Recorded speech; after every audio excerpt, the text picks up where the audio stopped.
Daniel was a young man who lived in a faraway land called Babylon. He was a very wise and honest person, and everyone loved him. Daniel worked for the king of Babylon, and he was one of the king's most trusted advisors. The king, whose name was Darius, had made Daniel the second in charge of the kingdom. Daniel was very good at his job, and everyone was happy with him. But not everyone was happy with Daniel's success.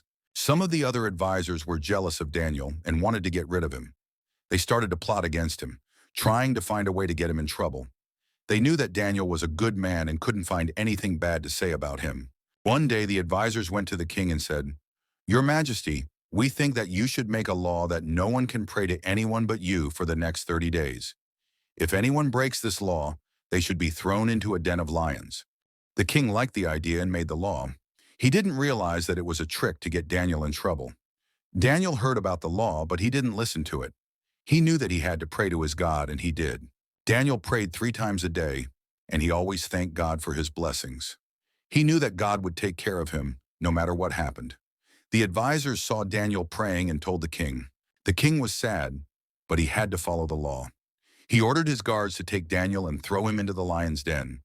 Daniel was very brave, and he wasn't afraid.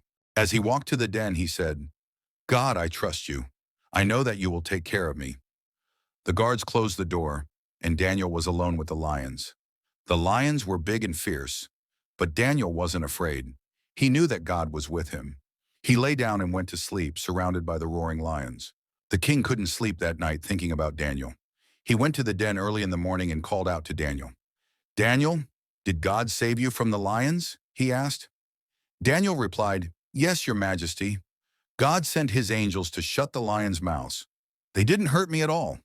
The king was overjoyed and ordered his guards to take Daniel out of the den. Daniel was a little shaken, but otherwise okay. The king then ordered the advisors who had plotted against Daniel to be thrown into the lion's den. They were torn apart by the lions as soon as they entered the den. The king made Daniel even more important in the kingdom, and he was loved by everyone. Daniel continued to serve God and was a great example to everyone. The story of Daniel in the lion's den teaches us that God is always with us, no matter what challenges we face. It reminds us that we should always trust in him and have faith in his power.